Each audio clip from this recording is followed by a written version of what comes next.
So thank you all. I want to say thanks to Phil Weiser, the Dean, and to the Silicon Flatiron Center team for putting this on and for the opportunity to be here. I'm William Boyd. I'm a professor of energy and environmental law here at the law school, and the very little bit that I know about minerals law and mining law I learned this morning in preparation for this panel. So luckily I have an all-star cast here that will carry the day. Their biographies are in the program except for Tom Resch, who is at the very end, who's filling in for one of the other panelists who couldn't make it. Tom's bio is on the website. Tom is the Senior Director of Land at the Newmont Mining Corporation and has deep experience here in the United States and around the world in dealing with a whole bunch of issues that are obviously quite relevant to this panel. To his right is Jack Llewellyn, who's a partner at Fox Rothschild and has deep experience in oil and gas in particular. To his right is Patty Limerick from our history department, also the director, chair, and founder of the Center of the American West, deeply involved in all kinds of issues around Western resource development. The history of the American West has been running a fascinating project at the Center of the American West called Fracking Sense, or at least that's the series, Fracking Sense, which I assume is a reference to frankincense, maybe, or I've always wondered this. A weak pun, Fracking Sense, which has been a remarkable series of speakers over the last year or so, and really generating a lot of interesting discussion around those issues that are very live here on the Front Range. And then, of course, last but not least, Stan Dempsey, who is chairman of the board of directors of Royal Gold. So thank you all for being here. I'm going to follow the same format. We're going to have an interactive discussion. I've got some questions for the panelists, and then we want to leave time for some engagement with the audience. We will be talking about some of the same issues that came up in the earlier panel. One of the problems of going after Phil Weiser is that he always covers so much ground that you end up being somewhat redundant, but we'll do our best to go a little deeper on some of these issues. And that was a great panel, too, by the way. It was really amazing. So I want to start with Stan and Patty, and I'd like to get a bit of historical perspective out on the table here.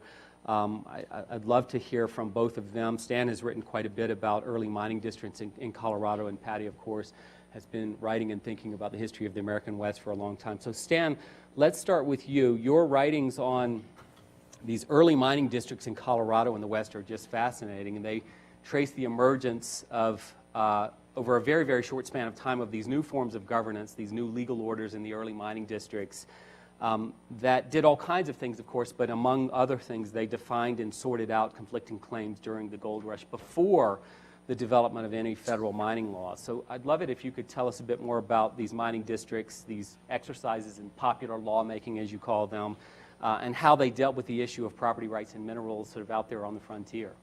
I'd love to talk about it. Yeah. Patent lawyers out there, pay attention, because I'm going to be talking about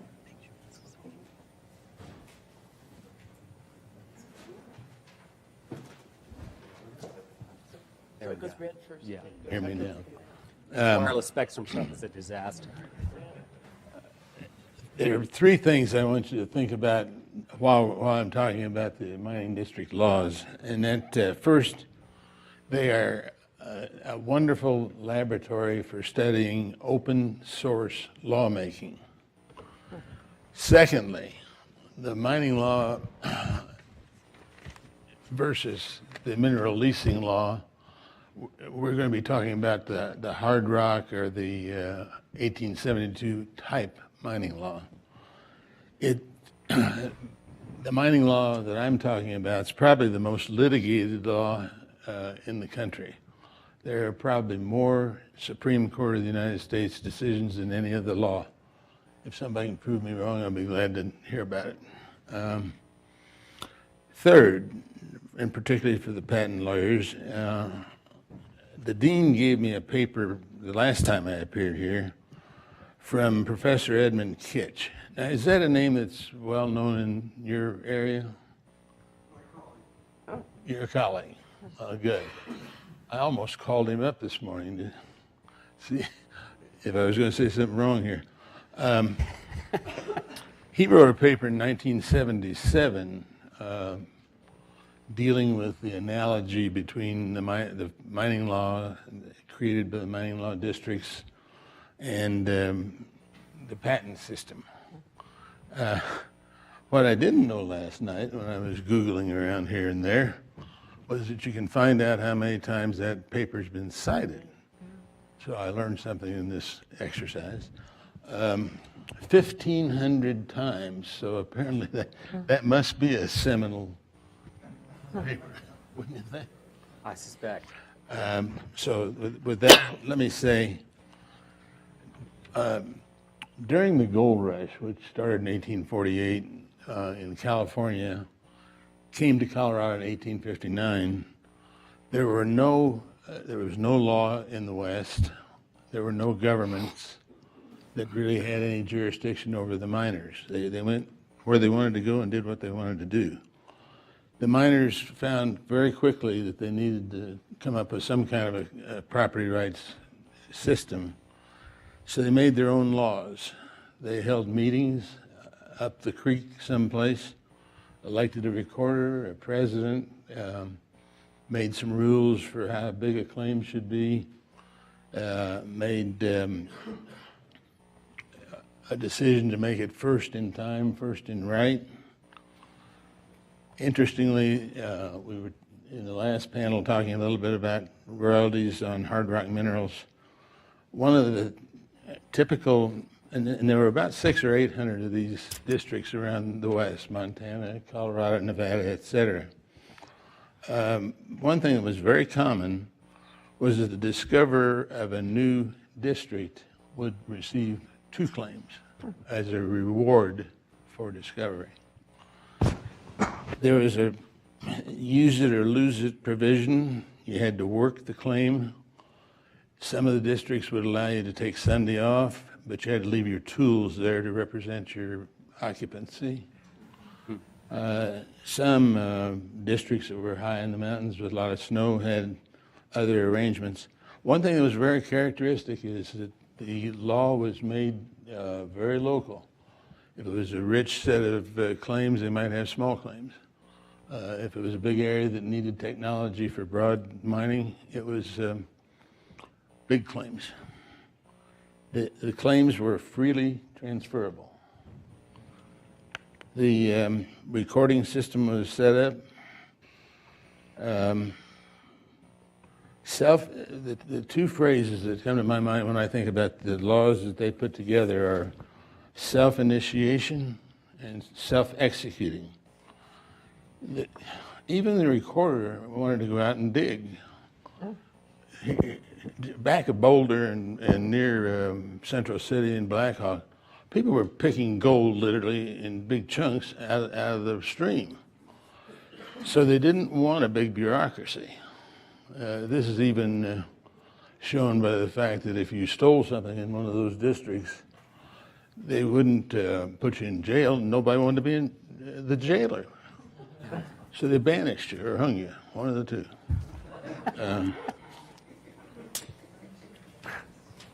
That's right where I say worked well. Yeah.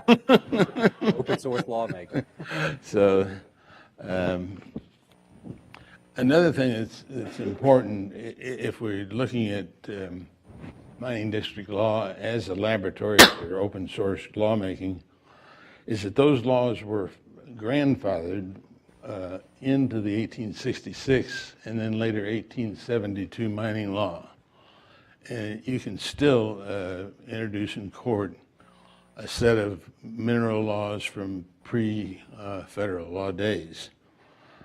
In recent years, a number of scholars have looked at issues like in the open source lawmaking area.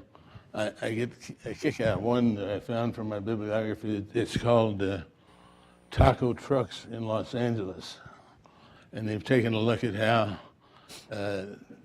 taco truck owners have made their own laws on where they park, because obviously the brick and mortar people don't like having one out in front of their place. It's interesting too, James Grafton Rogers, who was the dean of this law school, is probably the best source of articles on mining district laws. And we're sitting about 4 miles from the edge of the Gold Hill District. And most of those documents are still in our courthouse. That's about all I got here. So we're really talking a bundle of rights. Discovery is a source of title. Use it or lose it. And the one question I always ask myself, I've often thought, gee, if we had these kind of laws, or they had them in Russia, wouldn't Siberia be different? And I come to the conclusion, no, because they don't have a court system that has any respect for the Magna Carta. But it's an important area to study in terms of lawmaking. Very interesting. Yeah, no, the whole concept of open source lawmaking sounds like a perfect topic for a future Silicon Flatirons conference. I'm sure there'll be one on that at some point. Very, very, very interesting. Thank you. Patty, I want to turn to you. While reading some of Stan's work, I was also thinking about your remarkable book, which you must hold up, The Legacy of Conquest, which is truly an epic rendering of the burdens of Western history. And thinking back to that book and all of your work on the history of Western resource development, your current work on oil and gas development here as well, could you offer some reflections on the history of mining and mining law and the development of the West, and what, in your view, is sort of most striking about that history and sort of the key lessons for our topic here today in terms of property rights and minerals development? Well, I'm in a miserable situation where everyone has said such kind things about me that I am certain to be a You can bitter be mean if you want disappointment. to. I don't know. Good. Well, okay. I was very glad that William mentioned this, because I thought, oh, in preparation for today, I should have looked at what I knew 35 or 30 years ago, and it turns out I did know some things worthwhile. I might bring some of those in. I want to say a word about Elliott Lord and what fans we are of that. That is one of the great lost classics of Western writing. He wrote about the Comstock Lode in the 1870s, and he is just such a smart and sharp man. And I think when we were last together, we were going to do something big to make Elliott Lord more visible. We haven't done a damn thing. So Let's get with it. So if we become excited about your work, don't get your hopes up, because I think that seems to happen with that. But I really commend that book, and I just think that would be a wonderful place to have a forum someday about some of the really smart writers of the 19th century about this stuff. Well, the main thing I think I would like to convey is the sense of implausibility and improbability in the origins of these customs. And one of the things I did like very much about this tome, when I look back at it, is the framework of the chapter on property here is about the implausibility and improbability of the development of concepts of property in the West, because the resources were so diverse and so defiant of.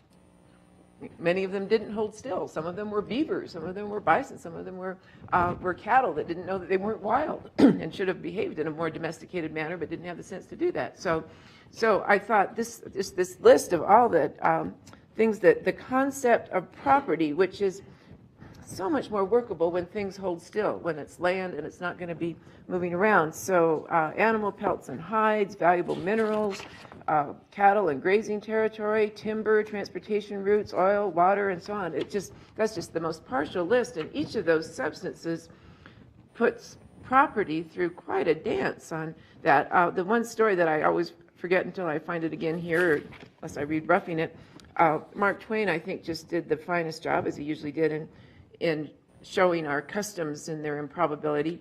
As usual, Mark Twain had an infallible instinct for the irony hidden in a widespread social practice. In Roughing It, he told the story of a hoax perpetrated by the locals in Nevada on an appointed U.S. attorney. A landslide, the practical jokers claimed, had thrown local property arrangements into disorder. Tom Morgan's cabin and ranch slid down a hill and landed on top of Dick Hyde's farm. Morgan then claimed ownership of both layers of the now consolidated property. With the U.S. attorney persuaded to defend Hyde's right to his buried farm, the case went to arbitration. Hyde had lost his ranch, quote, by the visitation of God, the verdict came in, though Hyde retained the right to dig his ranch out from under the intruding 35 feet of Morgan's property. The duped U.S. attorney went appropriately wild over that. So that's sort of like, oh, well, that was a silly U.S. attorney to fall for that. And then you have to think, it really wasn't any wilder than some real life stories. No wonder his skepticism and cynicism meter wasn't functioning at at the highest level.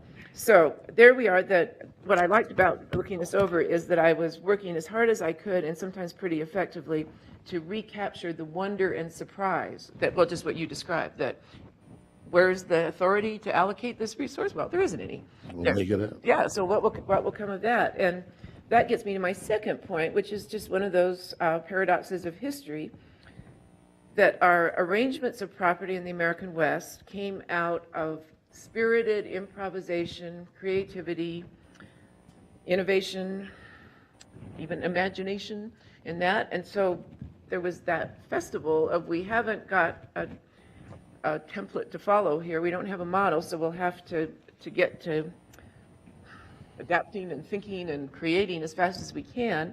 And then with the passage of time, those improvisations become inheritances from the past that have acquired their own rigidity, that then paradoxically, or maybe just very linear, in a linear manner, reduces our own capacity for innovation and improvisation. So what I'm trying to do as a life project, well, not a life project, a latent life project, is to see how we can go back to those episodes of Western history and somehow or other extract, and I use that term intentionally, the inspiration and that comes from the enterprise of those folks, while not necessarily duplicating the Berkeley pit in Butte. So it's, or, I mean, if the worst one that always, this isn't directly bearing on this, but there's so much effort.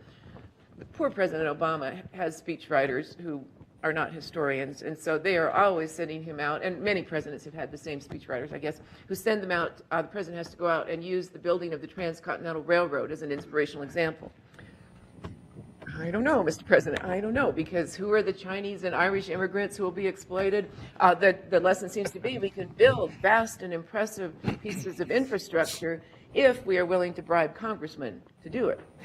And that seems not what I want to tell the students in my class on that. So, but somewhere there is a way to extract that capacity to think big and to act in consequential ways that do in fact bring public benefits, but not necessarily replicating some of those troubles. So, but that shift, well, the initial phase of creativity and improvisation and imagination, in some ways leaving to us a much more constrained sense of possibilities, although Charles has pointed out the in-stream flows as an example of that. So we have inherited customs from those folks that Stan was speaking of, and we're in their debt for some of that. And for other parts, we have to think, why would things that made so much sense in the 1860s, why would we still think those are adapted to our times? And don't we have some license for that kind of creativity and innovation and problem solving that those people had? And then the third point I want to make is that even though it is extraordinary to see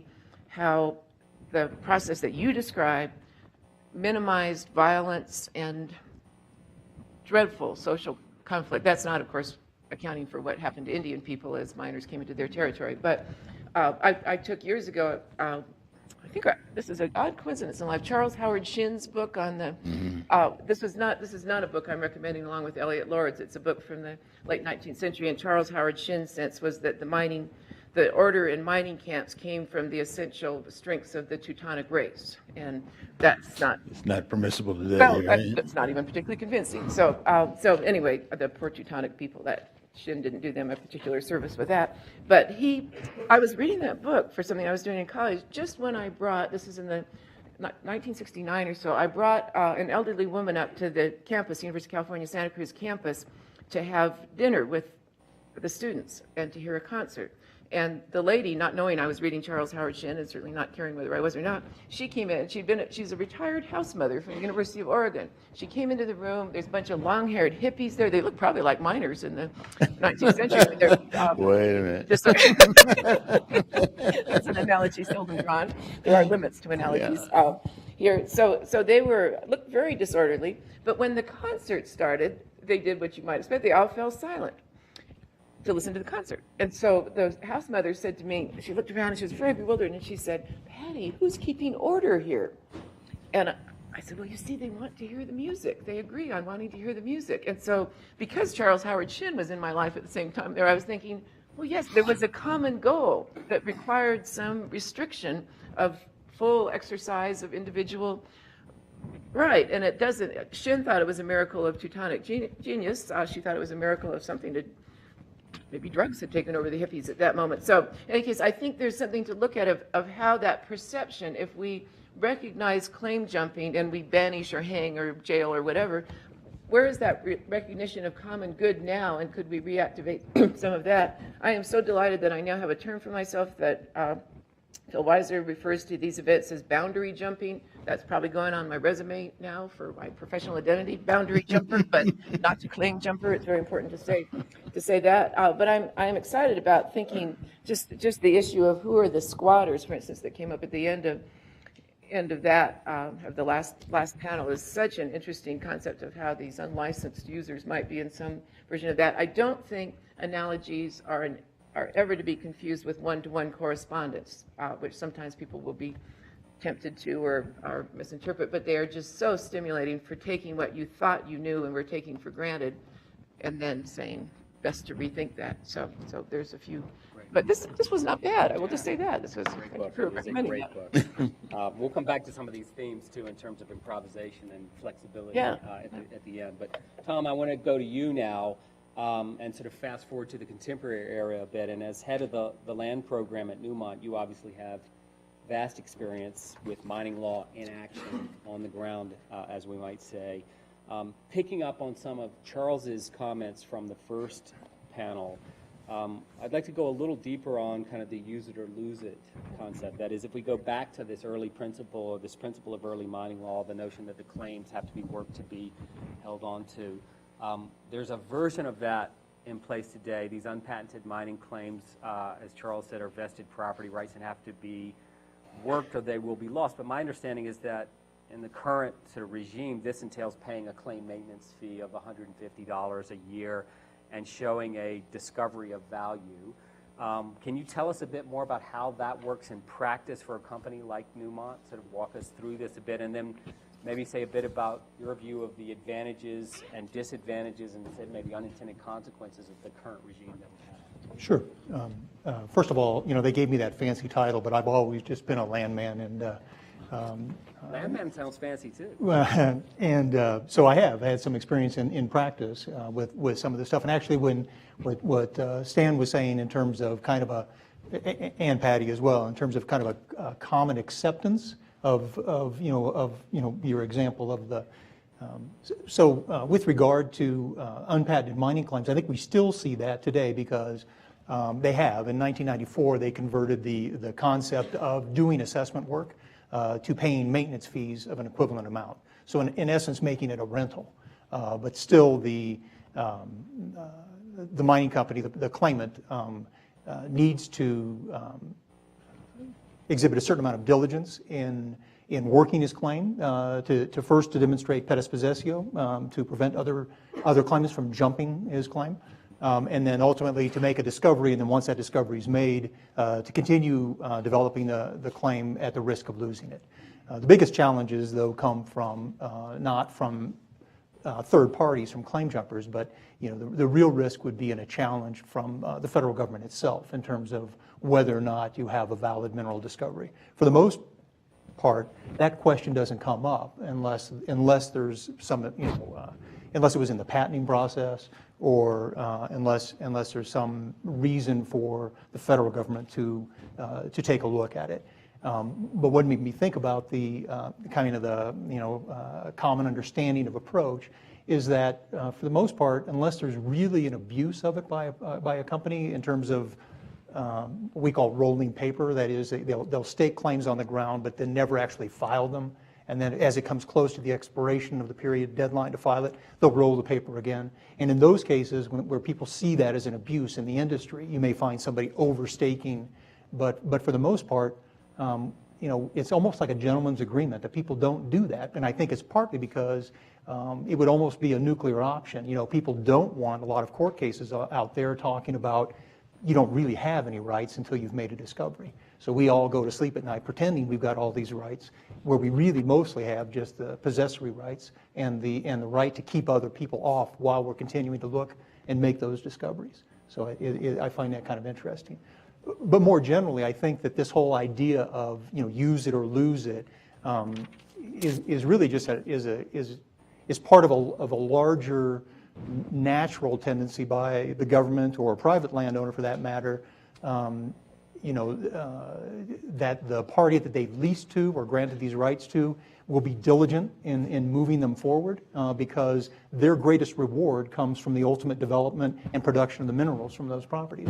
And also in recognition of the fact that they've given these exclusive rights now, or in the case of mining claims, somebody's come and taken those exclusive rights, there's an opportunity cost for not being able to have another party work on it, or perhaps use the property for other purposes contrary to the rights that have been granted to the lessee. And so outside the U.S., I mean, I think you do. I mean, UNES is actually kind of it was kind of, I guess, fun working first in the U.S. and learning the mining law here, because it's so unique compared to the rest of the world, almost everywhere in the rest of the world, other than Canada and Australia to some extent. Have a licensing, a permitting system where you go and apply for, just like you would in oil and gas leases. And they deal with this diligence either by setting deadlines for the period of time to complete your exploration, or you lose the right.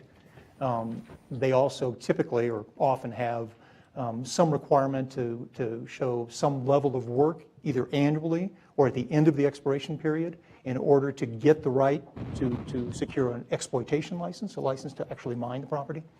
So I think they deal with it more as maybe the oil and gas world here does, or how the private sector would. So I guess what I see is some of the advantages in terms of, however you deal with it, whether it's use it or lose it, or, finite deadlines or work commitment obligations, the advantage of having some kind of a requirement to show diligence, or to push the explorationist to move forward and see if there's something there to be developed. Obviously, from the lessor standpoint, it gets them to a point where there's a decision made, and ultimately, if there's a discovery made, they're going to reap the benefit in the terms of royalties and other income coming from the operation. But I think equally from the industry's perspective, although perhaps not from any individual company, but overall from the industry's perspective, I think there's some advantage in making sure that companies don't warehouse properties. Exploration is essentially the R&D of the mining industry. And I think to the extent that you have multiple exploration teams from different companies out there, all trying their different approaches, the likelihood of any individual one of those teams making a discovery, getting a better understanding of the district, only leads to success of the other teams out there, because they now have a greater knowledge of the geology of the district. So I think, although any individual company who has those properties warehoused may see it as a negative, I think that overall it's healthy for the industry to have that component, that going on. Some of the unintended consequences. First of all, I think if you set those deadlines too short, if you make it too hard, if you make it too difficult, so if the work commitment levels are too high, if the term to complete the exploration is too short, then you actually have the opposite effect, because people aren't going to invest the money unless they see that there's a reasonable way to get the success at the end. And so we've seen that in places. There are countries that we've tried to operate in, and the demands up front are just too hard for us to be able to go see how we're going to be successful. The other, I guess, unintended consequence, I think, would be mining is a very capital-intensive operation. So you're talking, on a world scale, you're talking at least hundreds of millions, if not several $billion, to develop a mine. So the company who's actually sunk that capital and built the infrastructure and the process facilities to mine the first deposit is probably best positioned to mine satellite deposits that might feed into that. And if there's no way for them to hold that peripheral ground to see whether or not they can find those deposits, what we typically see happen is that then third parties will come in, pick up that ground, because it's obviously prospective ground and it's adjoining an existing operation. And if they make a discovery of something, they typically flip it. They'll turn it to the operator, and in that transaction, they will reserve royalties or other share of production. And the effect of that is, from an operator standpoint, royalty comes essentially off the top. So it's just an input cost, just like the cost of diesel. It's the cost of, labor in driving the truck. So the greater the input cost, the higher the cutoff grade for economic mineralization.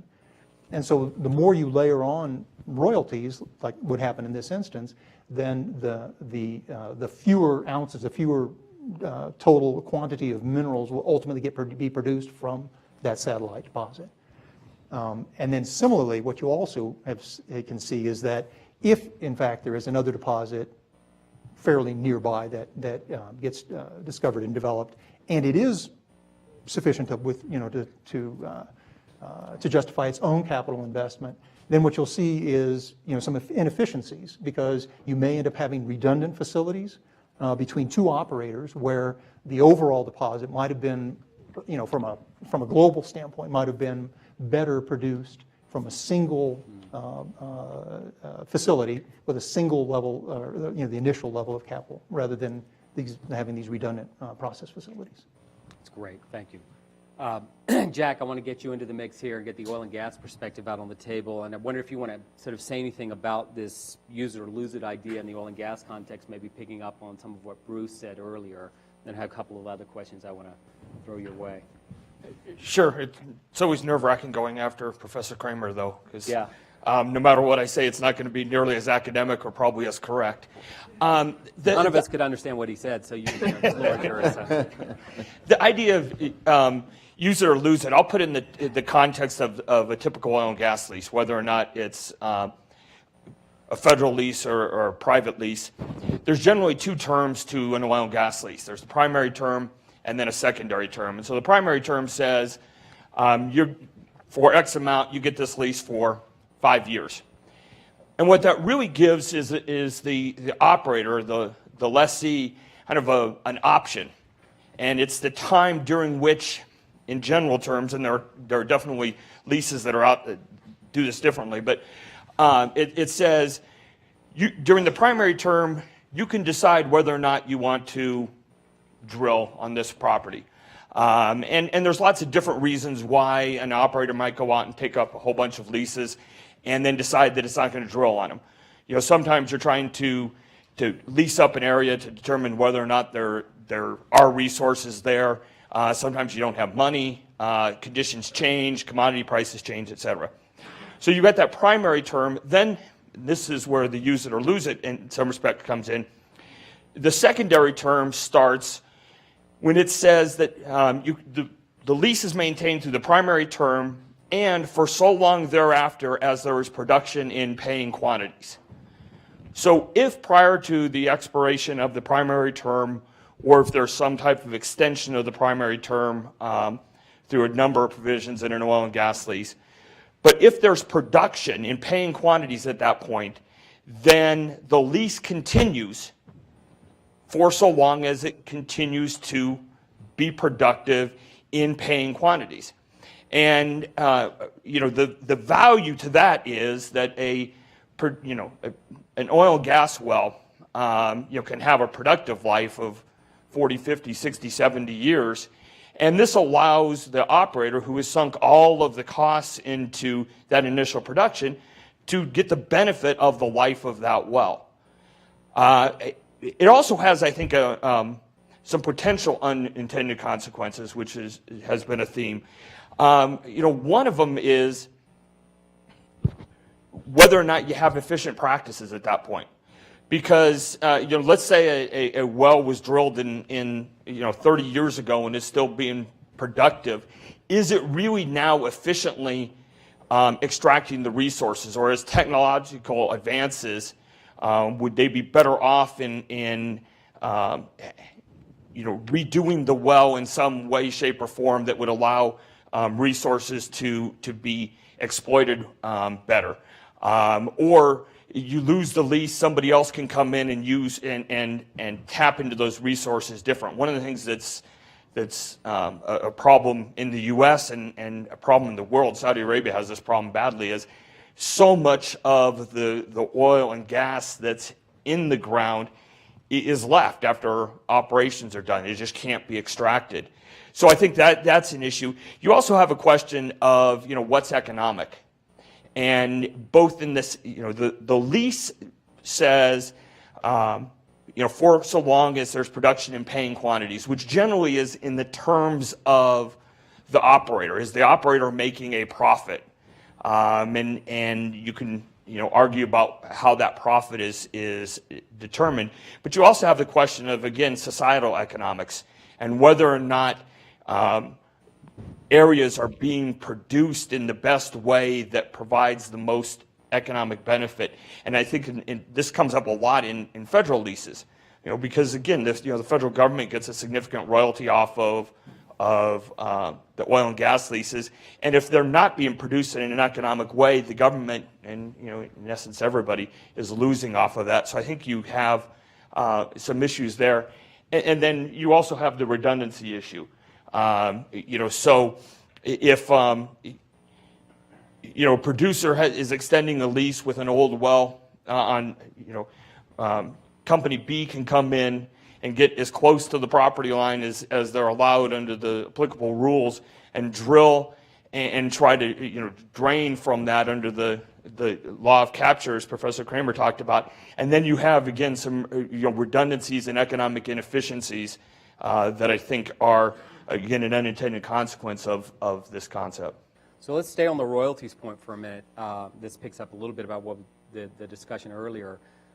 Obviously, there's a big difference here between hard rock mining on public lands and oil and gas development on public lands, in the sense that oil and gas is paying royalties, hard rock mining is not, which to the uninitiated is surprising, I think, or at least to some of us is somewhat surprising. Why, and this is for Stan, for Tom, for Jack, for Patty, if you want to jump in too, why should hard rock miners not pay royalties when oil and gas producers do? Or maybe I should turn it around, right? Why should oil and gas producers be paying royalties when hard rock miners are not? Are there good reasons as to why this, or is this really just an artifact of history? And maybe I'll start with you, Stan, and we can then go down. Well, as I said, mining law has been developed over thousands of years. A lot of it's customary. The reward for discovery is part of our heritage, but even in the private sector, if we work on private land, and let's say we carry a landowner for a certain percentage of the deal, most of our agreements will require that to be paid back. That doesn't happen in a royalty situation with the government and oil and gas right now. Mm-hmm. I mean, probably the biggest driver in my mind is how hard it is to find a hard mineral deposit. And here my oil and gas friends are maybe going to disagree with me, but it's generally been recognized that there are some minerals of more widespread occurrence. They're a little easier to find. I would argue that your big oil fields, once you're in one, you've got a big one. I would say that trying to find a new copper deposit or a molybdenum deposit like Climax would be like finding the Malayan airliner. But now, when you're working internationally, you pay royalties, right? Sure. Not here in the United States, though. Right. Yeah.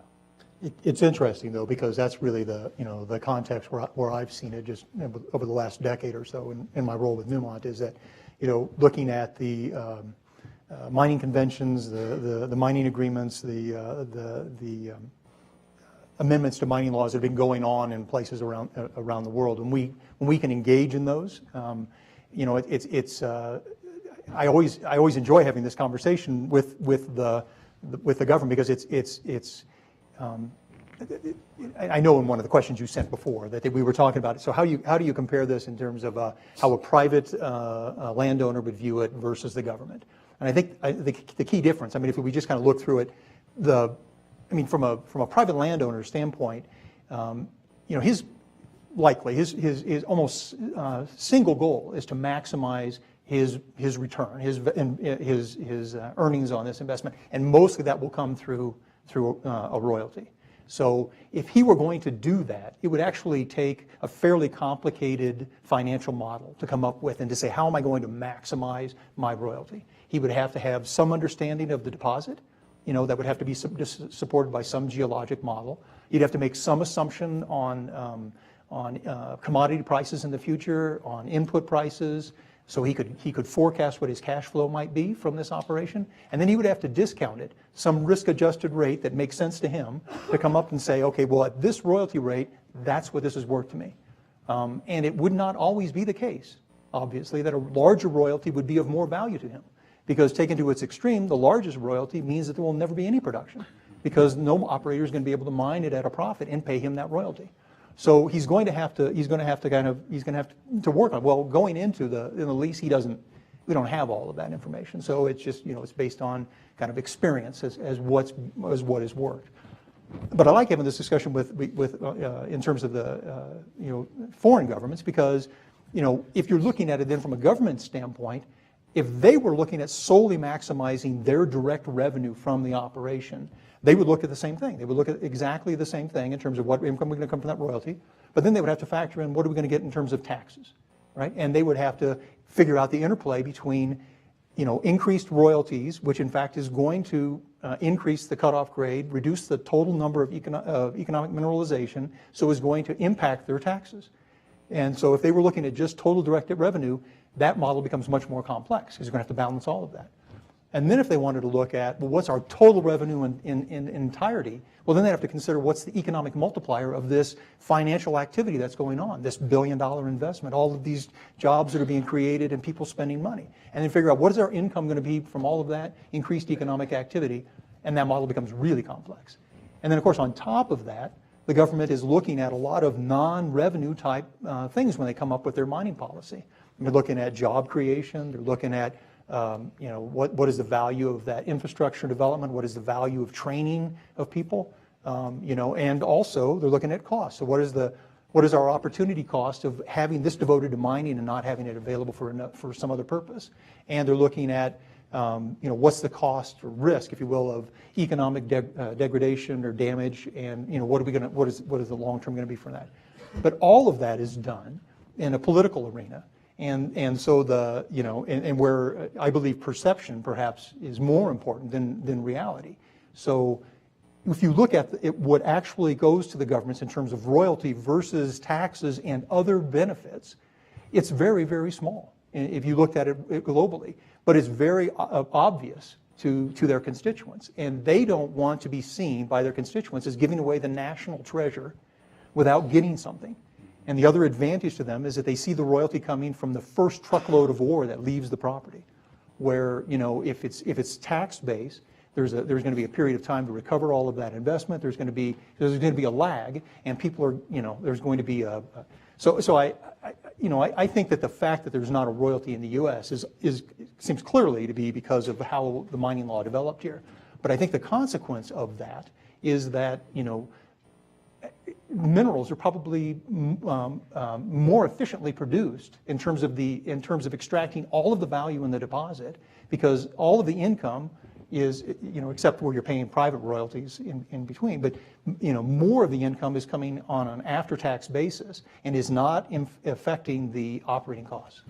I'll follow for a second there with the contrast, and I hope this would have bearing, I should think it would have bearing on the spectrum issues. The timing of the production of gold and silver in the West and the Civil War and the building of the Union after the Civil War made it unambiguous that there was a national benefit. Because, the Confederates tried to get into Colorado, not because they were planning to ski, but because they were hoping to get those mineral resources. So it hadn't really occurred to me, I probably should have said that at the beginning, but that context of the Civil War, building the Union, if to the degree westward expansion was seen by the majority as a valuable thing, the mineral resource, you didn't have to say, oh, what is this doing for the nation, if you had those understandings of what the national well-being was.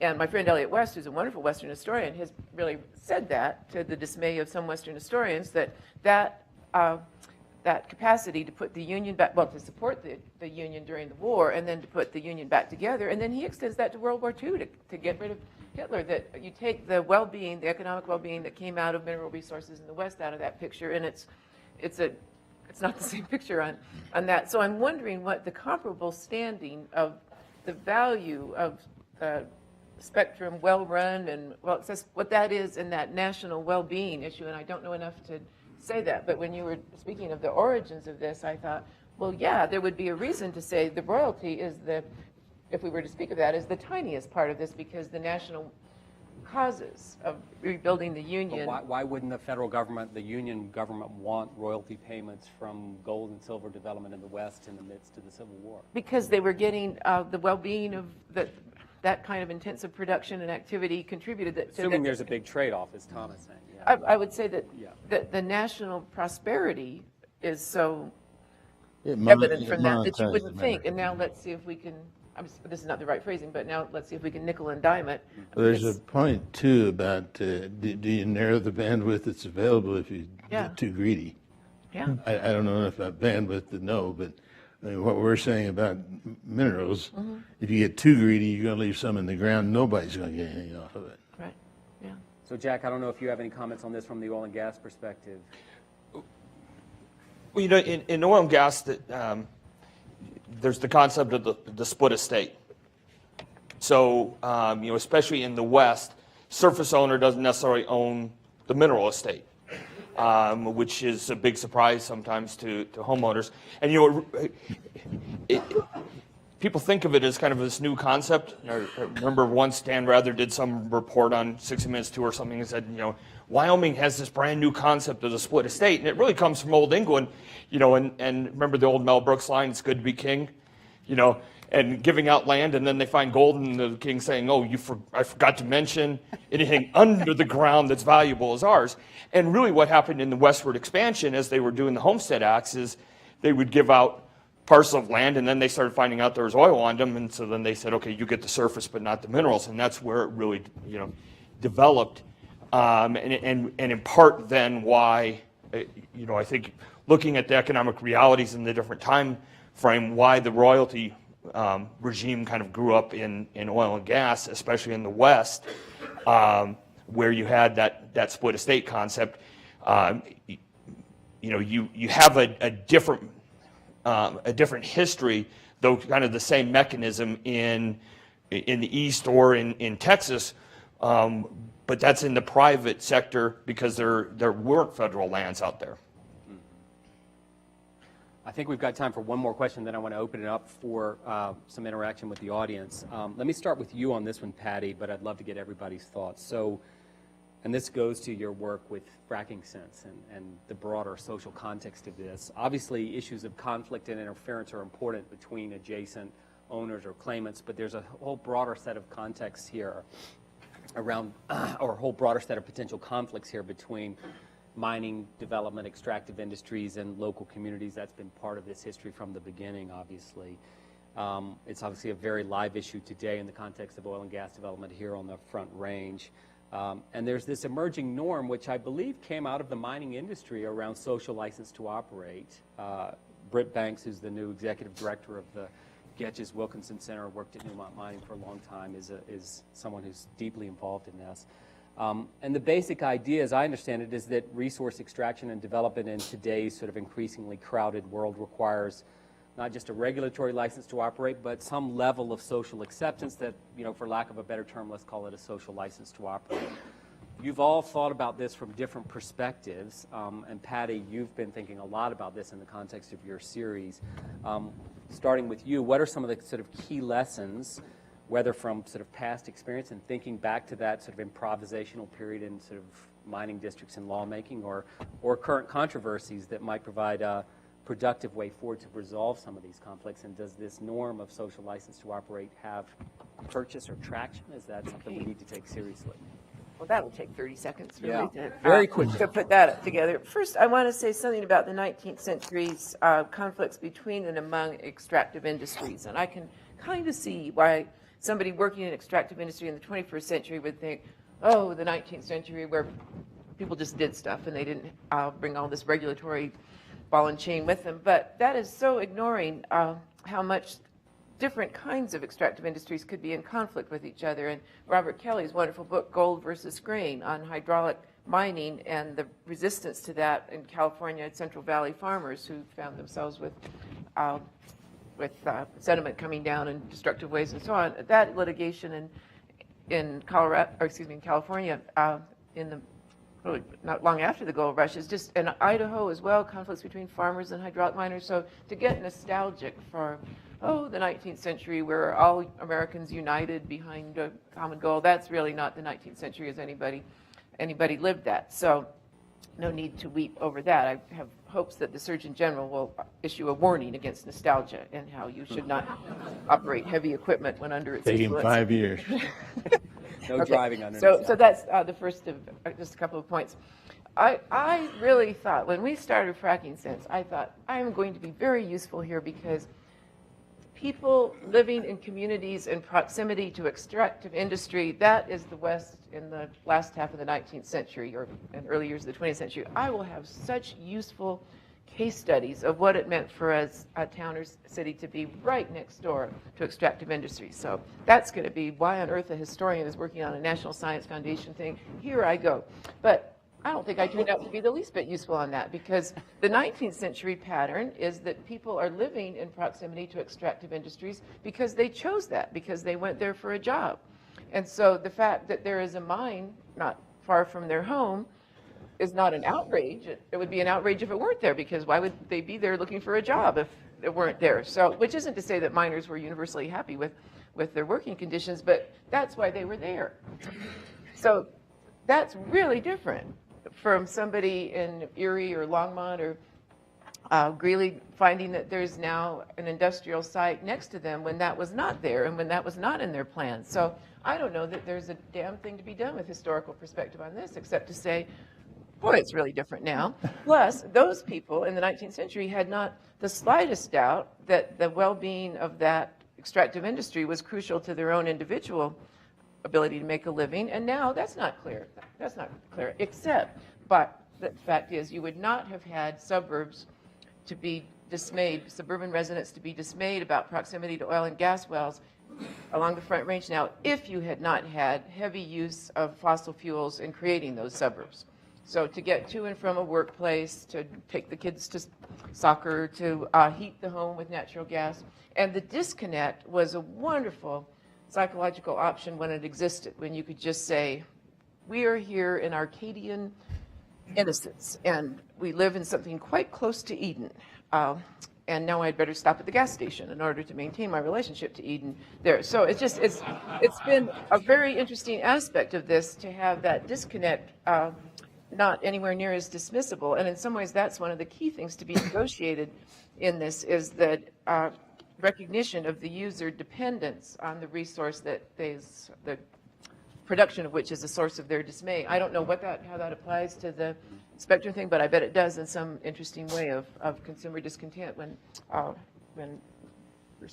David was talking about his fear of all the people calling the members of Congress with their dismay over the management of that thing on which they depend. There's something there. And then the final thing I'd like to say is that the core, well, the social license to operate thing, I think it's a very helpful idea. I think it maybe comes back around on the historical perspective angle that there was some relationship, sometimes a very unhappy one, between the industry and the residents in proximity to that industry in the 19th century, and now there's just seemingly a clash and encounter between strangers.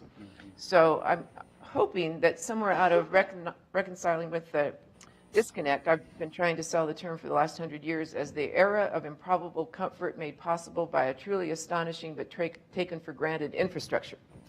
It's not catching on as a household phrase, but it's a good one. It's an accurate one. That era of taking it for granted may be petering out, and that seems good. But then I also want to say, and Jack, please feel free to, you can hit me with this if you like here, that if you wanted to foster distrust between people in proximity to extractive industry and the industry, I don't know that there's a better thing than, for instance, the long spell of pure refusal to disclose fracking fluids, for instance. If you wanted to heighten the crabbiness and what are they up to, is there a better way? I don't think an agent provocateur sold the industry on that, but if you wanted to undermine the industry's credibility, I can't think of anything better. The industry could not have done a worse job of promoting itself over the last dozen years. Well, I guess Could not have. I'll hit you with. That's so interesting. You're going. Just one quick comment, and I know you want to get to the We're question. going to get these guys in for one last comment too. So. On the social license, one of the things that I find interesting is you have the meandering norm, and I'll use Europe as a good example. You know, years ago, nuclear energy was fine, but by God, you couldn't frack. And then you had the earthquake in Japan, and then they went, God, you know, maybe nuclear is not so good, but we still don't want you to frack.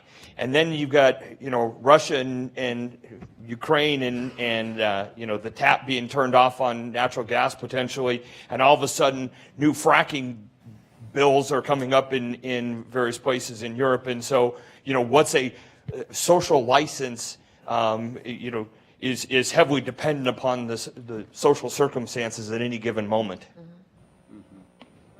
Fair enough.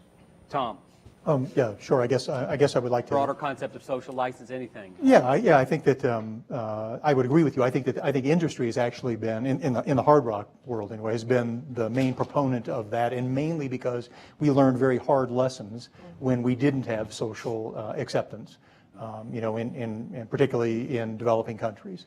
And I think what we were seeing is more of a trend of that now being codified into regulations or in laws, where, you know, the whole process of doing community impact assessments and coming up with community mitigation plans there's actually much more form to it and a much more direction from the government.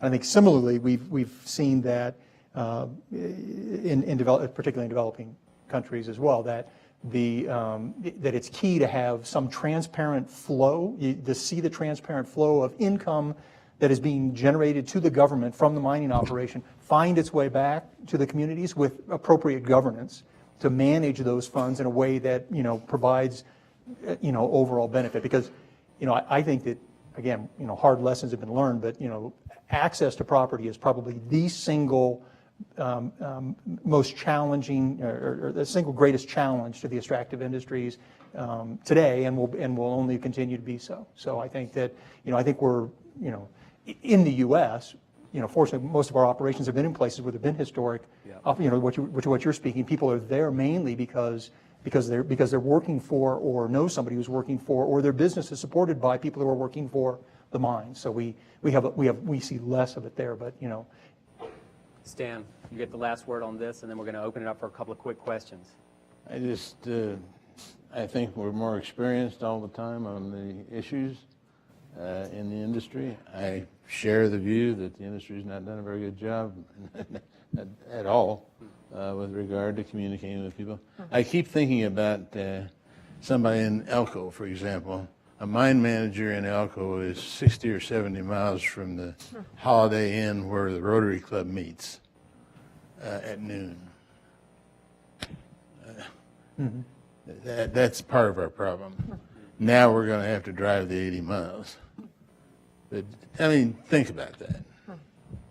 So let's take a couple of questions here. I think we've got a few more minutes. We'll go with a student first. If there are any students in the room, they may all be in class right now. So I don't see any students raising their hands, but I do see a gentleman here in the middle raising his hand.